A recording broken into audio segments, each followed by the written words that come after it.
Assalamu alaikum урматтуу телекөрүүчүлөр, кутмандуу кечиңиздер менен интеллектуалдар, айымдар жана мырзалар, бардык биздин көрмандар, сиздерге жакшы маанай каалап, биз бүгүн 16 февраль Билерман Ордонун 8-турууна кезек беребиз. Барыңыздарга ийгилик каалайбыз. Бүгүнкү оюнду ачык деп жарыялайбыз. Бүгүн кышкы серия телекөрүүчүлөргө каршы Калича Сасиеванын командасы биздин Ордого келген. Калича Сасиева бүгүн жогорку лигага чыгуу үчүн ат салышат. Акыркы оюну ноябрь айында 2024-жылы күз айында болгон. Анын 6-4 эсебинде жеңип Премьер лигага чыккан. Команданы Ордого чакырууну баштаймын. Майрам Айдарова, команда мүчөсү, англис тили сабагынын мугалими, оюнга келген. Кийинки катышуучубуз Сардор Бурханов, команданын эң жаш мүчөсү, мектеп окуучусу. Эркайым Сапарбекова, команда мүчөсү, педагог. Айдай Мухаммеджан кызы,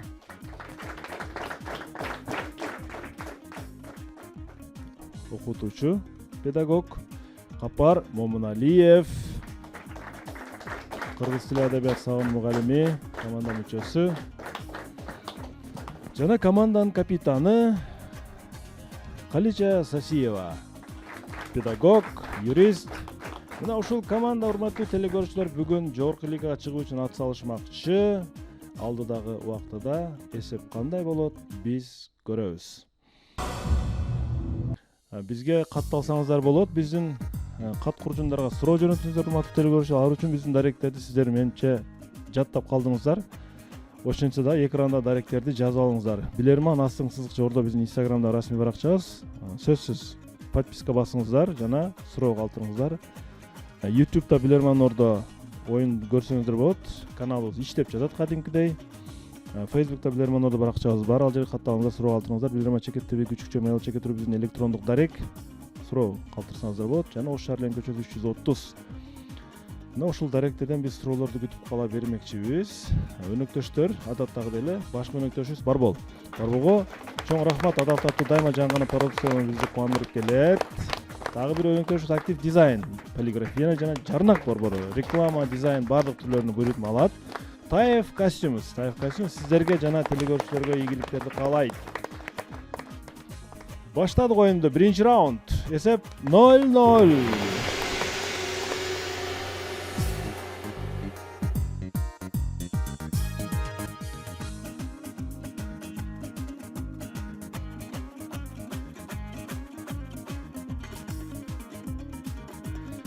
Биринчи раунд. Кимдин суроосуна келиши мүмкүн? Бүгүн клубка да сурообуз бар. Зериктирбейбиз буюрса. Ортодогу раундтарга барганда, Кудай кааласа, аны ойнотобуз. Кенжебай Эшматов, Кадамжай районунан сиздерге каршы суроо берет. Калича айым ушул убакыттан пайдаланып, сизге экөөбүз сөз берели. Маанайыңыздар жакшыбы? Команда оюнга даярбы? Урматтуу алып баруучу, биринчи саламатсызбы? Жалпы Ордо көрөрмандар, телекөрүүчүлөр саламатсыздарбы? Бардыгыңыздарды алдыда келе жаткан Орозо айт майрамдар менен куттуктайм. Эми биз өткөн оюнда дагы бир аз ойнодук, жакшы жыйынтык көрсөттүк. Бул оюнда дагы ошондой эле жыйынтыктарга жетишебиз, андан да жакшы жыйынтыктарды көрсөтөбүз деген үмүт менен келдик. Буюрса командамдын маанайы жакшы, оюнга даярбыз. Бардыгыбызга, бизге жана Ордого ийгилик каалайм. Кенжебай Эшматов, Кадамжай районунан. Барыбыз кызыгып көргөн биздин атамекендик кинофильм бул Кызыл алма тасмасы жөнүндө. Бул тасманын көркүн ачкан албетте белгилүү айтылуу Симонкул Чокморов. Эки образды жаратканын биз билебиз. Ушул кинодо эки образды жараткан. Каармандын аты албетте кинодо Темир. Симонкул Чокморовдун кайсы бир образы үчүн ушул кинофильмде Япониядан атайын ушул нерсени алдырышкан экен. Атайын Темирдин образын да жаратыш үчүн кайсы нерсени Япониядан алдырышы мүмкүн атайын. Бул 75-жылы тартылган кино. Кетти убакыт. Япониядан эмне алып салат? Сачтарына келип кыла тургандар эмес. Врач анан эме алдырыш мүмкүн жанагындай. Таякча же болсо Малбет бар беле? Флотта кызмат. меч эмне деп коет эле? Флотта кызмат кылган эле эң башында. Моряктын Моряк ошол Японияга байланыштуу берсе болот экен же. Япония Флотта суга кызмат жакын өзү деле Япония флотта суга жакын. Япония деле өзүнүн географический расположениясы. Ал кезде болгон эмеспи, бизде деле болгон Эми да. бинокль немелер, андай эмелер жок болчу. Фото кызмат. Бул ат Жок, аны аты жок. ооба сүрөткө тарта турган Кисти кист. Япония. Мольберт эмеспи, Мольберт. Же балким Мольберт. Жо может японскийлер бар эмелер палчкалар деле барды. самурайлардын Мольберт деле кийими жакшыраак кийген болобу турушулар деген. болгон эмеспи ошолар. Кинода жок, көргөндө эмесине чыгып кетет экенсиң бир убакта. Эстен чыгат. Деталдар чыгып кетет да, баягы кызы Япониядан кызга ушул алма берип. палчкалар деп ошо Мольберт деле Эмеге ошол барат. эмеспи дейм да. Палчка жакшы палчка чыгарат алар деп. Деп кана. Сүрөтүнө эле токтой берет турчубузда Ошо эмне кист Мольберт. же мольберт. Эми сүрөт курал деп берсек болбойбу же такта сурайбы? Анда кист Жакшыраак. Кисте бизде жок беле анда кисте. эми Балким эжеке Жакшыраак кист. Мольберт алдырган атайын Япониядан кийин өзү деле алышпачу да өзүнө деле иштетиши мүмкүн да атайын алдырган болушу мүмкүн деген сыяктуу. Калычайым? Бизде Айдай Мухаммеджан кызы жооп беришке аракет кылды. Айдай. Эмнени алдырышы мүмкүн Сүймөнкул Чокморов үчүн ал албетте Темир деген каарман катары ойногон. Эки образ жараткан, а кинодо билебиз. Биздин команданын ою боюнча өзү да сүрөтчү болгондугуна байланыштуу ошол Япониядан атайын кисть алдырган, бул сүрөттү тарткан. Кисть алдырган. Ооба. Жооп кабыл алынат. Кантип эле Бишкекте, Кыргызстанда кисти жок болуп калса? Туура жооп. Мына бул көрүнүшү делик, Ал жерде жаш образды да берген, улгайып калганда образда катышкан да. Туура жооп Сүймөнкул Чокморов үчүн Япониядан атайын парик алдырган, урматтуулар. Чач. Капкара болуп турбайбы чачычы? Сүймөнкул Чокморов бир аз жаш өтүп калган куракта катышкан, бирок муну боешуп, анан чачка келгенде Япониядан ушул кара чачты атайын ушу алдырышкан экен. Анда сүрөтүн көрсөк болот. Мына ушул чачы өзүнүкү эмес экен да, Япониядан алдырган экен парик. 1-0 эсеп. 1-0. Сыроес Кенже Ишматов телгөрчү тарапка 1 упай алып келди. Экинчи раунд.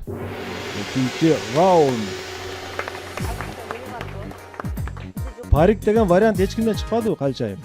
Жок эми бул ал кезде кино жааты бизде өнүгүп эле калган мезгил болчу. Анан театр жаатында деле тармагында деле парик бардыгын деле бар болуш керек деген ой келди да. Парик деген ой келди, бирок ондой 75-жылы менимче бул жерде кинонун режиссеру Төлөмүш Шокеев болгон. Менимче Сүймөнкул Чокморовдун өзүнүн талабы болушу мүмкүн. Өзүнүн эле бир калоосу. Өзүнүн талабы болушу мүмкүн. Мага мындай кадимкидей мындай жылтыраган бир чач алып келгиле деши мүмкүн. Себеби бул Япония режиссерлору да тарткан киного катышкан. Балким жергиликтүү париктерди жактырбашы мүмкүн. Кимдин суроосу келди? Жихун Жавадов, Азербайжан. 2 оюндан бери ойнотулбай, бүгүн ойнотулуп атат да Жихундун суроосу. Урматтуу билермандар. 2008-жылы канадалык музыкант Дэйв Кэрролл өзүнүн концертин коюу үчүн Небраска штатына бармакчы болот. Бул Америкада. Албетте United Airlines авиакомпаниясы аркылуу учмакчы болот жана өзүнүн гитарасын салонго өзү менен бирге алып кирүүнү каалайт. Бирок аэропорт авиакомпания кызматкерлери бул деген аябай мына габарит, баягы өлчөм эмес чоң, буну багажга коебуз дейт. Буга макул болбойт. Бирок ортодо талаш тартыштан кийин акыры музыкант макул болот. Америкага баргандан кийин жүктөрдү алып жатып, албетте ортосунан тең бөлүнгөн гитараны кабыл алат. Соттошот 1 жыл, майнап чыкпайт, бирок 1 жумадан кийин, ошол 1 жылдан өтүп да 1 жумадан кийин эле авиакомпаниянын кызматкерлери бул музыканттын үйүнө үйүлүп калышат. Эмне десеңиз да, канча сумманы айтсаңыз да берели депчи. Бирок бизди баягы дооңузду алыңыз депчи. Эмне себеп болгон булга, Калычайым? Убакыт кетти. Мөөнөттөн мурда жооп бар. Ким жооп берет? Кимге жооп бересиң, сенбесеңби? Эки жакты карап калдыңыз, Капарда же Сардарда. Ким жооп берет?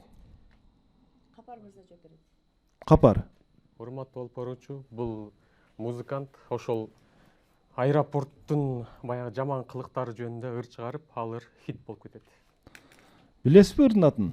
Ошо аэропорт ушундай деген бир ыр болчу, бирок так эстей албайм. Эсеп бир. Жооп туура. Музыкант менен андай маселеде соттошуу жакшылыкка алып барбайт.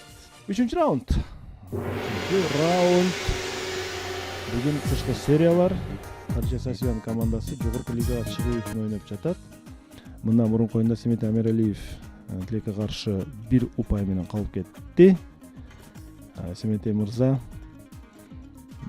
жалгыз серияларда өзүнүн күчүн кайрадан сынап көрөт.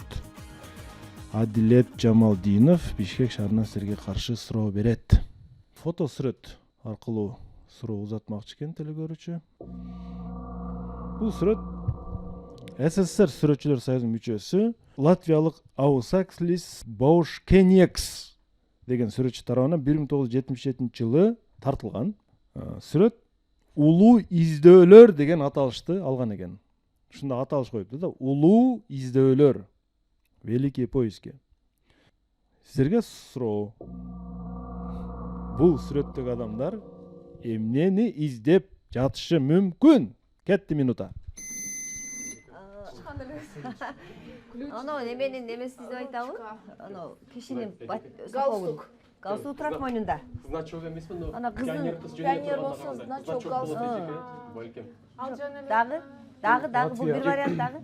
Жек күндөлүгү болушу мүмкүн, жок күндөлүк. Ручкасы эмеспи? Ручкасы эмеспи? Галстуктан сырткары дагы эме болгонбу? Значок болгон ал. Атрибут. Мектепке, эжеке мектепке Ключ барбай койуп эмеспи? бересиз, мектеп койгон эмеспи? Мектепке барбайм деп. Ручка эмеспи? Жок, сумкасы мектеп. Сумкасы слишком чоң болуп калат, өтө эле чоң. Кичинекей нерсе издеп Нерсе атат. да. Ана кыз мынтип караганына караганда баягы неме менен мынтип карап атат да, ушу бир жерге кирип кетиши да мүмкүн да. Таяк менен мынтип атат, карасаңар. Значок болуп калабы. Карасаңар таяк менен мынандай кылып бир нерсени алайын деп чукуга карап. Күндөлүк тура келет, мектепке барбай бекитип койт да күндөлүгүнчө. Тыйын эмеспи? Бирок мынандай карасаң, Бул кыз издеген жок да, эгер издеген болгондо, бул кыз өзү бекиткен да, ошончо издебей бейгам турат. Бул болсо, ошого бул мектепке барбайм деп же күндөлүгүн бекитип койт. ана немени карап дуалдын түйүнө мынтип чыгып каратат. Киргизилет да, түйүнө. Улуу издөө. Дуалдын түйүнөбү? Дуал, эжеке дуалдын түйүнө оңор эмес, 1 метр чуркап кеткени Агай, эгерде күндөлүк болсо улуу издөөлөр дебей билет. Ошо да. Ооба, күндөлүк. Ручка Ана эмеспи? бул аялда эле Ручка карасаңыз менен эме көп нерсени жерден жазат неме. кыдырып дуал жактарда, ал жакта. Ручка эмеспи? Балада окчу эмеспи? Неге кыз издебей турат дейм да, балачы? Балада значок дегениңиздер жакшы вариант экен чындап. Ленин. Пионерлер Кимдир айтты болсо значок? Дагы ышкар. Ооба, Ленин эмесинен кадимкидей. Жылдыз. Мага мындай ключ келди да, барбайм деп. Калича, айым. Отурабыз. Кимден келди? Ким жооп берет? Өзүңүз жооп бересизби? Жок, өзүм жооп бербейм. Бүгүн ошондой деп чечип келгем. Өзүмөн чыккан идеяларда башкалардан угайын депчи. Дагы бир жолу капар жооп берип Капар. көрсүнчү. Улуу издөөлөр эмнени издеп жатышат? Урматтуу алып баруучу, биз сүрөткө карап, бул баягы ошол учурдагы пионерлер, мектепке барган балдар дайыма көкөрөгүнө тагуучу Владимир Ильич Лениндин сүрөтү бар болгон значок деп жыйынтыкка келдик. Пионердик төш белги. Ооба. Сиз пионер болгонсузбу же Мен жокпу? пионерликке илешпей калдык, бирок биз баягы Манас Теметей Сейтек уюму сыяктуу уюм болуп, анан ушундай кызыл жагыга таккан учурубуз болгон. Булар пионердик төш белгини издеп жатат. Жооп туура. Кыздын томсоруп турганына караганда, бул улуу издөөлөр эми 77-жылы СССР Советтик Союз аябай күчүндө турган улуу Ленин деп пионердик 1-октябрят болгон. Анан пионер, анан комсомол болгон, анан кийин коммунистик партиясына мүчө болуп, ушундай бир этап менен кетишкен. 4-чү раундга старт беребиз. 4-чү раунд. Бул жерде мен билем, Майрам айым жана Калича айым булар сөзсүз пионер болушкан. Ушундайбы? О. Партияга жетпей калдым бул жерде. Кызыл галстук бул өзүнчө бир идеология болчу да, кызыл галстук. Өнөктөш актив дизайндан суроо. Команда тапса 1000 сом акча сыйлык, таппаса алдырат. 19-кылымдын аягына чейин ал жерде жашоо жок деп эсептелинген. Жашоо жок деп. 20-кылымдын орто ченинде гана жетишкен технологиянын жарык энергиянын жардамы менен ал жерде бир клеткалуу организмдер бар экендиги табылган. Бирок бул объектинин аты баштапкы эле атында калып кетти. Бүгүнкү күндө ошол баштапкы аты менен аталат. Сиздер ушул аталышты таап бериңиздер. Эмне жөнүндө сөз кетип жатат? Кетти минута. Космос, Гренландия. Суунун түбү болбойбу? Марианская впадина эң терең жер. Суунун түбү да, суунун түбүндө жеңил. Жок, немеге?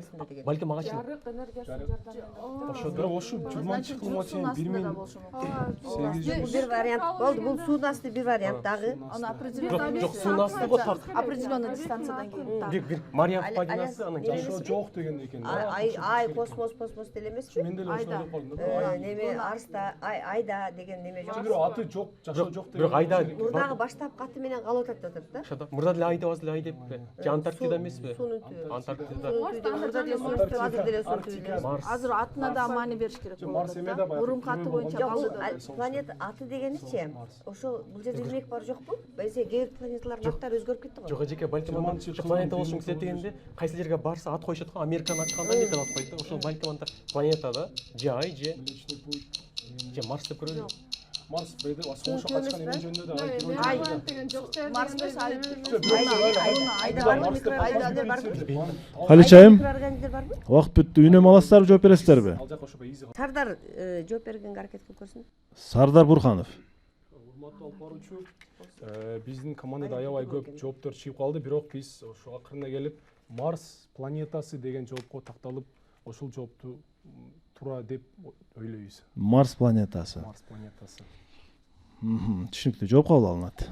Марс планетасында бир клеткалуу организм, тирүү организм бар экени тасталганбы? Сиз кабарыңыз барбы, жокпу? Билбейм экен. Билбейсиз. Өзүмө билбейм да, эмне кылам эми, билбесем билбейм. Ордодон сурап көрөйүн деп атам. Сураганга акым бар. Сиздер кандай дейсиздер? Урматтуу алып баруучу, биздин оюбузча бул өлүк деңиз деп ойлойбуз. Өлүк деңиз. Өлүк деңиз. Түшүнүктүү. Бул албетте өлүк деңиз жөнүндө сөз болду, урматтуулар. Өлүк деңиз, өлүк, эч нерсе жок. Тирүү организм жок деген ой менен өлүк деңиз деп атап коюшкан. Бул өлүк деңиз, урматтуулар. Бүгүнкү күндө бул жерде туристтер барып көз алат, мынакей. Сиздер суу асты деген жакшы эле бир талкуу барына кайра көтөрүлүп кеттиңер да асманга. 5-чи раунд. 5-чи раунд. Куушуп кетип атат азыр телекөрүүчүлөр менен команда. Бүгүн жогорку лигага кандидат командалардын бири ойноп жатат. Азырынча бир эле команда жогорку лигада турат. Бул Сагым Мамандын командасы. Сагым Мамандов өз айтып атат, бизге атаандаштар чыкса жакшы болот эле деп. Кайча Сасиев атаандаш боло алабы бүгүндө же жокпу? Милан Абдыразаков Аксы районунун силерге каршы суроо берет. Кесиби боюнча негизи архитектор экен, Бишкек шаарында иштейт экен. Бул митинг, урматтуу билермандар, 20-чы кылымдын башынан бери жактагы убакытта болгон делет. 700 миңдей адам чогулган бул митингге. Азыркы убакытка чейин адамзат тарыхында мындай көп сандагы адам чогулган эмес деп айтылат. Эң кызыгы, көп өтпөй ошол митингге катышкан адамдар биз ал адамды колдогон эмеспиз деп чыгышкан. Ким жооп берет? Мөөнөтүнөн мурда бизде жооп бар. Бул жоопту суроо. Ким берет? Команданын бардыгы Эркайым жооп. Эркайым. Турист Эркайым жооп бериңизчи. Урматтуу алып баруучу, бул жерде Гитлер жөнүндө сөз болуп атат. Ошол Гитлер уюштурган митингге 700 миң адам толуп катышкан, бирок кийинчерээк ошол Гитлер тарап болгон эмеспиз деп чыгышкан. Аны колдогон эмеспиз деп. Бирок тарыхтагы эң чоң митинг. 3-2. Жооп туура. 6-чы раунд. Команданын үнөмдө 2 минута бар. Азырынча кыйын кырдаал жаралса, ушул үнөмдөгү минуттаны гана пайдалана алат.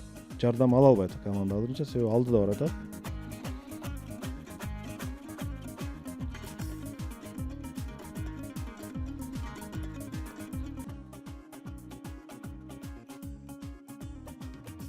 Жахангир Кайнаров Өзбекстан Сырдария областына сіздерге каршы суроо берет.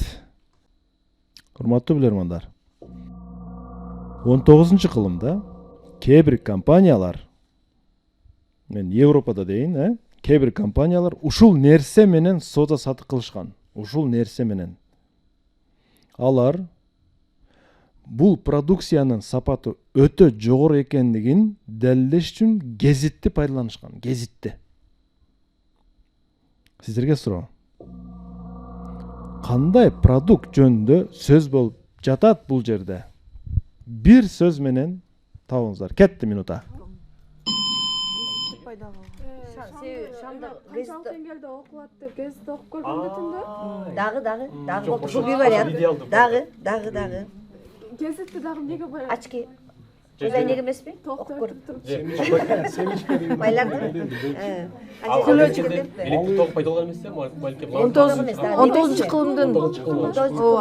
Анан дагы лупа эмеспи? Лупа, көз айнек. бирок ушул баягы шам деген конкретно Лупа, көз айнек. Көз айнекти тагып окуп көргөнбү? Кандай окулат кезде. Анан мынандай эмеспи? 19-кылымга чейин эле көз Эме айнек эмеспи? Токтосоңуз. Бак, камыр жайганыбызда газетанын үстүнө жайып алып мынтип окуйбуз го. Жукалыгын текшериш үчүн эмеспи? Бир нерсенин жукалыгын текшериш, тазалыгын, тунуктугун текшериш үчүн дагы эмеспи? Астына газетаны коюп алып мынтип караган. Бул продукция менен компаниялар бири-бири менен эме кылып атат. Газетаны пайдалангандай текшериш үчүн дейт. Айнек деле эмеспи? Айнек деле. Ошону бере элеби? Минут албайбызбы? Кошумча минут албайбызбы? Ойлор коюп кетеби? Калычайым, жооп бересиздерби, үнөм аласыздарбы? Минутаны алсак, эме версиялар коюп кетет. Анысы деле аябай көп версия чыкты биздин командада. Бул жерде неме жооп өтө ар тараптуу экен. Ким жооп берет? Бизде Эркайым Сапарбекова жооп берет. Эркайым. Алып баруучу биздин оюбузча шам деп жооп бере атабыз. Жоо, шам неге деп сурабаңыз. Макул, кабыл алдым жоопту. Туура жооп. 19-кылым. Көп нерсе өнүгө элек убакыт. Демек, кээ бир компаниялар ушул нерсени пайдаланышкан. Муз жөнүндө сөз кетип жатат, урматтуулар. Муз бул муздаткыч катары бүгүнкү күнгө чейин деле колдонот кээ бир жерлерде. Эмне үчүн газета? Муздун сапаты жөнүндө сөз кетип атат. Туп-тунук муз, эгер муз туп-тунук болсо, ал сапаттуу муздак муз болгон. Анын сапаттуулугун текшериш үчүн муздун түйүнө газетаны коюшкан. Эгерде газетадагы жазуулар муздун үстүнөн окулса, ошол эң сапаттуу муз деп таанылган. Капар мырза. Компаниялар арасында конкуренция мына ушундай сыналган Европада. Ушундай соода сатык конкуренциясы болгон экен. Эркайым. Себебин айтып койдум мен. 3-3 эсеп. 7-чи раунд.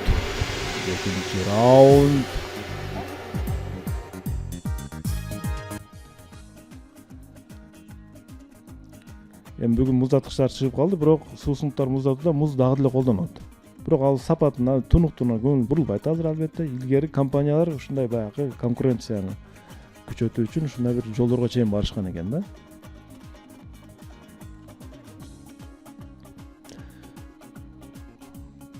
Жетинчи раунд. Василий Станчук, Беларусь, Брест облусунан силерге каршы суроо берет.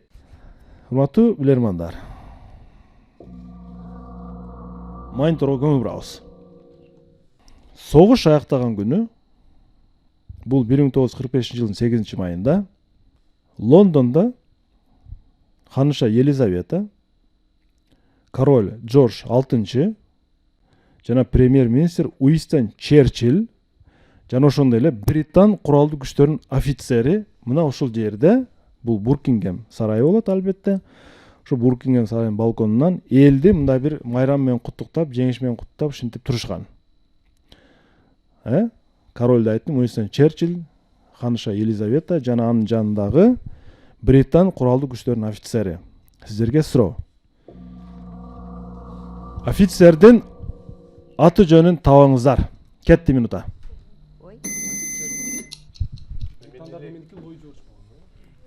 азыркы жол азыркы эме принц канчага чыкты? Ошол жаштар келип калбайбы? курал күчтөрүнүн немеси офицери деп атат а? Британ наркысы офицер. Филиппти айтасыңбы? Азыркы учурдагы Филиппти айтасыңбы? Жок, азыр. азыркы жашы туура келбейби ушул учурга? Диананын көзүн айтасыңбы? Диананын көзүн айтасыңбы? Жок. Ошол көзү. Ошо Диананын Диананын көзү жок. Ал жаш туура Жок, аны бул Элизабеттин баласы болот. баласы балки 18 жашка чыгып калган болбойт Британ офицери. 18 жашка чыгып калган ошол офицер болуп калышы мүмкүн Баласын тургузган дейсиңби? Ооба. Уже офицер болгон дейсиңби? ошо Британияныкы. Британияныкы. Ошол жерде куралдуу күчтөрдүн офицери деп атат да? Жашыраак болсо эми болот. Мындан кийин ким неме болду? Черчиллден кийин ким премьер болду? Балким ал эмеспи? бул жагында да бир адам барбы ошону Ошо адамды айткыла деп атат да. Ал ошо куралдуу күчтөрдүн офицери экен да, эркек. Ошонун атын айткыла деп атат Бул да. бирок карасаң согуштан кийин согушта катышкан офицер эмеспи? Железная леди эмеспи? Аларга Ал офицер болгонбу? Офицер болгон дейсиңби? Железная леди. Офицер болгон Жол болсо дейсиңби? немечи бул ким эле? Ким? Черчилль. Азын алжы Елизавета өзү, а? Елизавета, мына Лой Жорж болуш керек. Берке Елизаветасы. Елизавета бул биринчи, экинчи. Бул биринчи. Анда экинчи дейт. Экинчи бир Офицер дейт. согушта кызмат кылган го. Офицер болуп кое берет. Болду эле. Согушта кызмат кылган да. Чарльз эмеспи? Жок, ал бала. Калычайым, Экинчи. кандай чечим кабыл алабыз? Эми биздин жобубуз мындай сырттан алганда бизде ар түрдүү варианттар болду. Бул жерде деле эми Англиянын эмесин саясатын бар окуп үйрөнсөң деле мындай ар түрдүү версиялар чыкты. Бирок биздин жобубуз бир аз мындай сырттан караган адамга күлкүлүү дагы, мындай ойго туура келбеген дагы жооп болуп калышы мүмкүн. Бирок биз Елизавета экинчи деп беребиз. Бекитилген жерде Елизавета экинчи деп ойлойсуздар. Ойлойбуз. Британ куралдуу күчтөрүнүн офицери. Жооп кабыл алынат. Армияга барган деп ойлойсузбу Елизавета экинчини? Армияга барган деп ойлойсузбу аял кишини? Жок, эми бул жерде куралдуу күчтөрдүн офицери сөзсүз түрдө армияга барбай, балким ошол эме окуу жай болсо, же болбосо ошо кызмат болсо, баягы королевствонун ар бир мүчөсү сөзсүз түрдө аскердик кызматтан өтүш керек деген бир мындай закон мыйзамдар болсо, балким ал дагы ошондой бир титулга ээ болгондур деген бир ой келди да эми бизде. Ал эми катары баягы мамлекет башчысы катары ар бир аял болсо деле, эркек болсо деле мамлекет башчы катары ошондой кызматтарга аркалаган болуш керек. Алабыз. Гендердик Тосмон алабыз. Бул Елизавета экинчи. Чындыгында болочоктогу каныша Елизавета экинчини көрсөк болот. Бул чындыгында ошол акыркы жылдары армияга барган жана медициналык отрядда кадимкидей эле кызмат өтөгөн жана ушундай офицер деген наамды алган. Бул тарыхта ушинтип сүрөткө тартылып калган тарыхый бир учур. Команда жакшы азырынча оюн улантылат. 8-чи раунд. 8-чи раунд.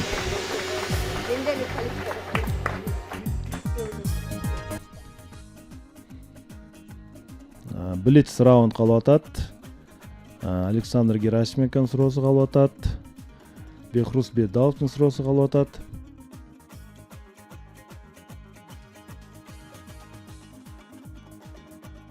Бехрус Бердалов Өзбекстандан сиздерге каршы суроо берет. Урматтуу билирмандар. Америкадагы супермаркеттердин текчелеринде көптөгөн даяр кесилген, таңгакталган нандарды көрүүгө болот. Бул бизде деле бар. Бизде деле сатат. Нанды ушинтип кесип сатуу 1925-жылдан бери сатууга кирген команда. Сатууга кирген ушу 25-жылдан баштап. Бирок эмнегедир 1930-жылдан кийин бул нанга, ушундай типтеги нанга суроо аябай өсүп кеткен, Капар мырза. 1930-жылдан кийин. Силерге суроо. Эмне үчүн нандын бул түрүнө 30-жылдан кийин суроо талап көбөйүп кетти? Кесилген, таңгактанган нан кетти. тостер ойлоп тостер пайда болсо керек да, ошо тостерге карап да. Бул негизги. Ылаңгайлуу болсо. 1930 балким жылы тостер болгон. Тостер болгон. Бул негизги. Кинолордо бар да. экономический кризис болгондо бул Балким кризис болуп Нандын кичинекей бөлүп баап кескенге болгон эмес, кичинекей Тамакты бөлбөйт да. Жок, балким эжеке. Балкимде кое берейин. семьяда уже адамдар аз болот. Жанагындай эртең менен завтрака. Балким сэндвичтер көрүп Сэндвичтерди, ошо сэндвичтерди ылайыктап даярдап алган эмеспи? Вариант өтө көп экен, э? дагы. Дагы. Мынтип 25-30 5 жыл ичинде реклама иштелип чыкпады экен мындай ушундай. карасаңыз бул эме хлеб чыккандан кийин ошо тостер ойлоп табышкан. Атайын ошо хлеб оңоюраак Бул болсун. упаковкасы жакшынакай болуп Бул калган ошондой болушу мүмкүн, эмеспи? э? Ооба. Упаковкасы жакшынакай болуп ошон үчүн сатуу көбүрөөк болгон эмеспи? Балким андай. Популяризация. Анан нанды узакка сактоодо эле болгон эмес. ачкачылык болуп азыраак жегенге эме шарт түзгөн эмес. Анан баягы нандар, нанчы, мындай целый турса, Адамдар жалпы Же убактыбыз ала алды бизде. убакыт албай эле коючу. сиздер жол көрүп Убакыт албай эле тостер коюлу. беребиздер. Калычайым, Урматтуу алып баруучу, бул суроого Айдай Мухаммеджан кызы жооп берет. үнөм албайсыздар. Жок, албайбыз. Айдай. Урматтуу баруучу, биздин команданын ою боюнча ушул 1930-жылдары тостерлер ойлонуп табылып, анан ошондон кийин популярдуу болуп калган ушул кесилген нандар. Суроо талап көбөйгөн. Жооп кабыл алынат. Тостер ойлонуп табылгандан кийин деген тыянакка келди. Сиз өзүңүз колдоносузбу, колдонбойсузбу? Тостер колдонбойм. Не колдонбойсуз? Не колдонбойсуз тостер? Сковородкада деле кылса болот да.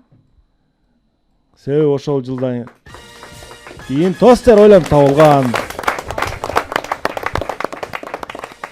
Тостер эртең менен даяр кесилген нанды тостерге салып койсо, бул жылуу, жумшак кылып туруп даярдап берген. Жана америкалыктар эртең мененки тамак баягы чайында ушуну колдонуп туруп эле жумушуна кетип калган.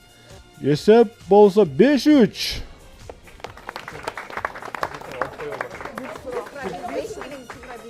Тогузунчу раунд. Тогузунчу раунд.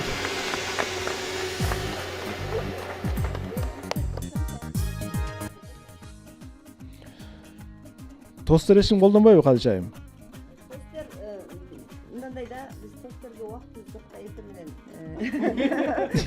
Нан кескен убакыт табасызбы? Нан кескен убакыт табасыз. Жылыткан даяр да, салып коесуз, болду, өзү жылытып коет. Антип кесип, мынтип орак кылып жебейбиз биз. Жана неме Жамалидин Нурбаев Араван районунан сизерге каршы суроо берет. Телекөрүүчү сыр сандык аркылуу суроо берген.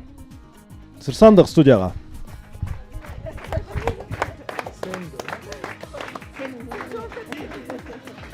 Давление экен. Сырдуу сандыкча.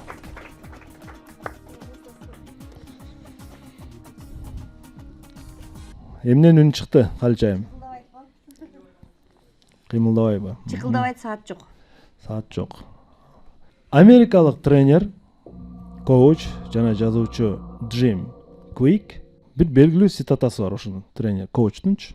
Эгерде сокку сырт жактан болсо, жашоо токтоп калат. Эгерде сокку ич жактан болсо, анда бул жашоо. Сыр сандыктын ичинде эмне болушу мүмкүн? Кетти минута. Неме, мөөнөтүнөн мурда жооп бар. Токтоттум убактыны. Бул жоопту мен деле билем, бирок Эркайым дагы билет, Эркайым жооп берет. Жообун билем мен дагы. Урматтуу алып баруучу, сандыкчанын ичинде жумуртка бар. Себеп? Себеби жумуртканы сыртынан биз эме кыла турган болсок, жашоо токтойт, жумуртканын ичинен жөө жарып чыкса, ал жашоо уланат. Түшүнүктүү, жооп кабыл алынат, көрөбүз.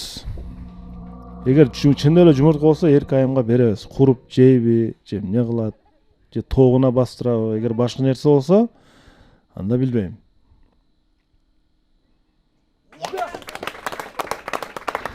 Бул жумуртка болчу, урматтуулар. 6-3 эсебинде. Эркайымга бериңиз жумуртканы, Эркайым. Бул жумуртка сизге кымбатка турат да. Тоок барбы үйдө? 6-3 эсебинде команда жогорку лигаға чыкты. Куттуктайбыз.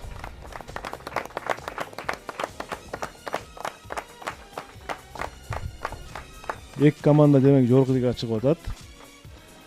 Бул жакшы. Оюн жыйынтыкталды.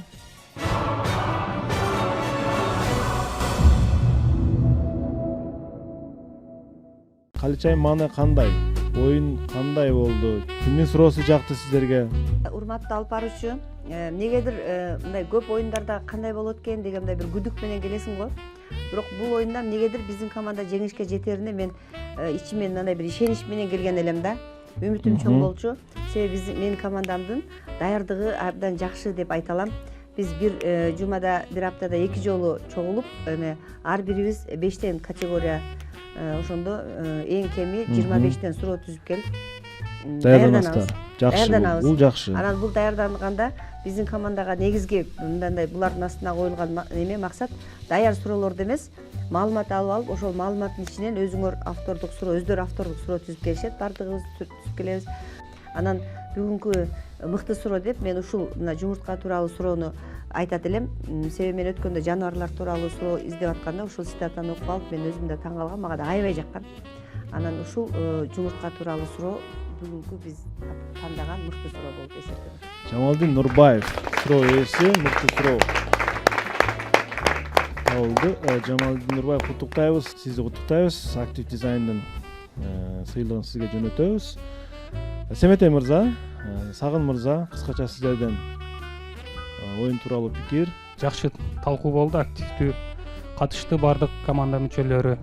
Анан арасынан биз ушул Капар мырзаны бүгүн мыкты деп айтмакчыбыз. Капилеттен сөз, караңгыдан көз таап кетет дегендей бир эпитет менен да айтсак болот да бул жигит. Мыкты ойноду, 2-3 суроону өзү таап берди. Ал эми суроолордон болсо мага көбүрөөк актив дизайндын суроосу өзгөчө жакты. Өлүк деңиз тууралуу. Ошол суроо өзгөчө жакты. Анан ушул жерде мен бир нерсени тактап коеюн деп атам. Анткени бул жактан туура жооп берилди. Балким байгенин жарымын тапкан билерманга берсек кандай болуп калат деген да ой болот. Макул, биз аны ойлонуштуруп көрөбүз актив дизайн менен. Макулдашабыз, акылдашабыз. Сагын мырза. Команда жогорку лигага чыкты. Эми буюрса да чоң жоопкерчиликтер башталат. Ар кандай сөзсүз биз айтып кетет элек, ошо толук катышууну, катышса кандай болгон учурда дагы билимдер тармагында көп жылдан бери иштейбиз, бирок булардын дагы келип турган биз үчүн жакшы. Себеби мектептерде мыкты мугалимдер, агайлар тарбия берип, аларды кызыктырып, дем күч берип ушул жерге алып келип жатканы коом үчүн жакшы да. Терс көрүнүштөн тескери китеп окууга үндөп жатат да. Ал эми мыкты оюнчу боюнча суроо Капар мырза аракет кылды өзгөчө. Анан Адолф Гитлер жөнүндө, акыркы суроого жумуртка жөнүндө айрым кээ бирлер айтып коет, суроо жеңил түшүп калды, бул белгилүү деп мен эч качан кошулбайм. Себеби бул оомат деп коет. Экинчиден изденген адам. Ал 100 китеп окуса, 1000 китеп окуса, ал маалыматты билет.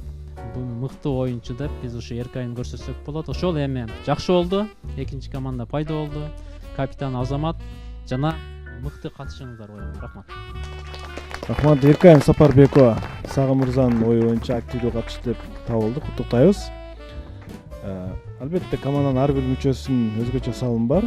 Бирок чындыгында бүгүн Эркайым, Капар мырза, Калычайым өзү, Сардар, Айдай, Майрам айым бардыгы мындай бир активдүүлүккө көрсөткөн аракет кылышты.